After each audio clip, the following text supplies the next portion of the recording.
बाजा का, घर में से एकदम बीड़ी बनाएंगे, चाहे काम करते रहेंगे, झाड़ू लगाते रहेंगे, नहाते रहेंगे, कपड़ा खींचते रहेंगे। इसके बाद सुनिए रहे हैं चर्चवा। अच्छा बताइए तो, चर्चवा तो आपका कान में जा रहा है, लेकिन आप समझ पा रहे हैं क्या? नहीं नहीं, घर से आप चर्चा सुनते हैं, समझते हैं, यहां पर आने से आप संपूर्ण चर्चा सुन सकते हैं, समझ सकते हैं, लेकिन घर से तो आप नहीं समझ पाइएगा। तो थोड़ा परिश्रम करिएगा तब ना, थोड़ा सा परिश्रम करना होगा। घर से निकलिए, मासिक चर्चा हो, साप्ताहिक हो, कहीं भी हो, कम से कम आने का प्रयास कीजिए। है आप ही के लिए कहा जा रहा है।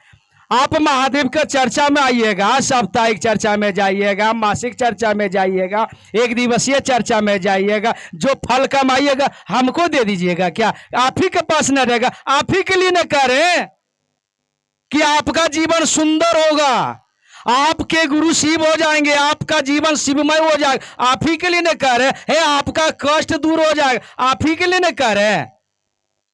हमको तो महादेव कष्ट दूर किए हैं, करिए रहे, आपका भी कष्ट दूर हो, आप भी सुख भोगे, आपका भी जीवन सुंदर हो। हम सभी गुरु भाई गुरु बना का मंशा यही है, ठीक है?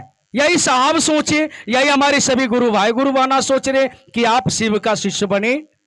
आपके साप्ताहिक चर्चा होता है, देखते हैं, कभी कभी थोड़ा थोड़ा, कभी कभी गड़बड़ा जाता है। समय दीजिए, समय पर कीजिए, समय पर स्टार्ट कीजिए। कोई गुरु भाई गुरु बाना आए ना आए उससे मतलब नहीं है। 2 गो 4 गो 5 गो जो भी गुरु भाई गुरु बाना साप्ताहिक में आए हुए हैं, उन्हीं से स्टार्ट कर दीजिए। है जिनको मर्जी होगा आएंगे, नहीं मर्जी होगा नहीं आएंगे। किसी का इंतजार क्यों करें?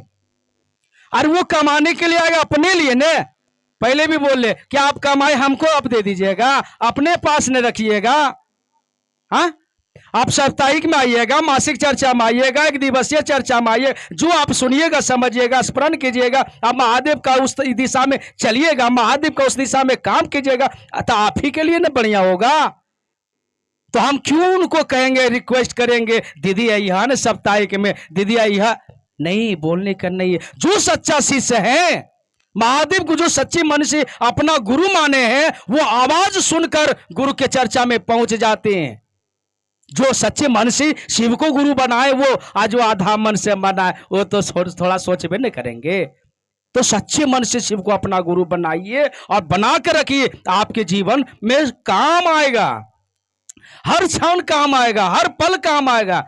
अभी सभी गुरु भाई गुरु बना चर्चा कर रहे थे, हे महादेव का पल पल में चर्चा, दया बरसता है, दया बरसता है। विश्वास हुआ है तब ने आपको कहा जा रहा, उनके ऊपर दया हुआ महादेव का तब ने कह रहा दीदी मेरे ऊपर पल पल महादेव के दया हो बरस रहा, आपके ऊपर भी बरसे।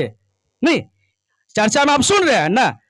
तो इसी पल पल बरसाना है महादेव की दया अपने ऊपर। तो आप कम से कम घर से बाहर निकलिए, जितना ही समय आपके पास है, घंटा, आधा घंटा, 10 मिनट, 20 मिनट, जितना समय है उतना ही समय आप गुरु की स्थल पर जाइए, मन लगाइए। साहब कहे हैं 4 घंटा अपने गुरु की सानिध्य में रहिए। कैसे रहिएगा? कैसे रहिएगा? घर में रहिएगा। देखिए यहां पर भी चर्चा है, तब पोता गोदी पर बैठ कर सुतल है, यहां पर भी चैन नहीं है, यहां भी शांति से चर्चा नहीं सुन पा रहे हैं। नहीं, गरबा में बताइए क्या होगा? गरबा में शांति से रह पाइएगा? 4 घंटा अपने गुरु की याद में रहिएगा, अपने गुरु की सानिध्य में रहिएगा? नहीं रह पाइएगा। इसलिए मौका मिलता कभी कभी कि गुरु के कार्यक्रम में पहुंचकर 4 घंटा कुछ देर अपने गुरु के सानिध्य में रहिए, याद में रहिए, महादेव को याद कीजिए। महादेव की अभी गुरु भाई बोले ना कि चर्चा, गुरु बना बोले कि चर्चा में आइए तो भूल जाइए, सभी कुछ, सब कुछ भूल जाइए, खाली याद कीजिए, महादेव से दया मांगिए। चर्चा भजन मिले ना मिले, जहां बैठे वहीं पर याद कीजिए, आंख बंद करके ध्यान लगाइए, महादेव से दया मांगिए, महादेव हम पर दया कीजिए, और महादेव दया आपके ऊपर करेंगे और कर रहे हैं। जिससे कि सभी गुरु भाई गुरु बना विश्वास से आपको समझाने का प्रयास करें कि भैया शिव को गुरु बना लीजिए, दीदी शिव को गुरु बना लीजिए, आपका जीवन सुंदर होगा, आपका जीवन शिवमय होगा।